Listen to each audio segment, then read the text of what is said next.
hello' নমস্কাৰ সকলোকে নয়ন নিগাং চেনেললৈ স্বাগতম আৰু কি খবৰ আপোনালোকৰ আজি এটি নতুন ভিডিঅ' লৈ আহিছোঁ আপোনালোকৰ মাজলৈ আৰু ভিডিঅ'টো চাই আপোনালোকৰ বহুতে উপকৃত হ'ব বুলি মই ভাবোঁ ভিডিঅ'টিত মই ক'বলৈ ওলাইছোঁ যে আপোনালোকে ঘৰতে বহি টকা কেনেকৈ জমা কৰিব বেংকত নৰখাকৈ ঘৰতে আপোনালোকে টকা কেনেকৈ জমা কৰি ৰাখিব পাৰে সেই কথা জানিবৰ কাৰণে আজিৰ ভিডিঅ'টি আপোনালোকে শেষলৈকে চাই থাকক ঘৰত আপোনাৰ টকা পইচাখিনি কেনেদৰে জমা কৰিব সেই কথাটো জানিবলৈ হ'লে প্ৰথমতে এই বস্তুটো চাই লওক প্ৰথমে এই বস্তুটো কি আছে এইটো আমি আপোনালোকক দেখুৱাই আছোঁ আনবক্সিং কৰি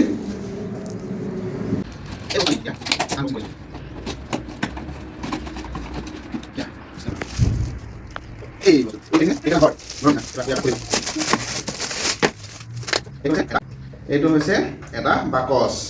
দেখিছেনে এইটো হ'ল বাকচ আৰু ইয়াতে আপোনাৰ এইটো দিছে এটা টাইনি তলা আৰু এই দুটা হৈছে এই দুপাত হৈছে চাবি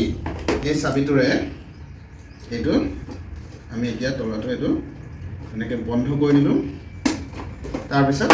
ইয়াৰ পৰা আমি টকা পইচা ভৰাই থাকিব পাৰোঁ আৰু এইটো যেতিয়া ফুল হ'ব এইটো আপুনি ঘৰৰ যিকোনো ঠাইত ৰাখি থ'ব পাৰে আৰু এতিয়া যেতিয়া ইয়াত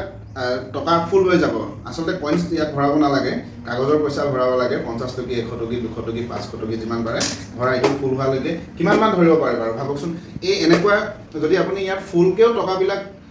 জমা কৰি ৰাখিব পাৰে তেতিয়াহ'লে বহুত কামত আহিব বিপদত বহুত কামত দিব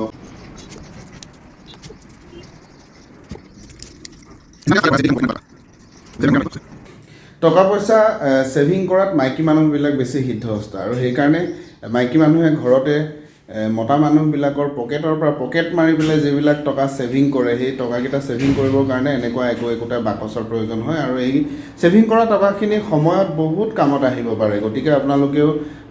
কৰিব পাৰে ঘৰতে বন্ধুসকল আজিৰ ভিডিঅ'টি নিশ্চয় আপোনালোকে ভাল পাইছে যদিহে ভাল পাইছে তেতিয়াহ'লে লাইক কৰিব কমেণ্ট কৰিব আৰু আপোনালোকৰ বন্ধুবৰ্গৰ লগত শ্বেয়াৰ কৰিবলৈ নাপাহৰিব লগতে যিসকলে মোৰ চেনেলটো এতিয়ালৈকে ছাবস্ক্ৰাইব কৰা নাই সেইসকলে মোৰ চেনেলটো ছাবস্ক্ৰাইব কৰি দিবলৈ নাপাহৰিব ধন্যবাদ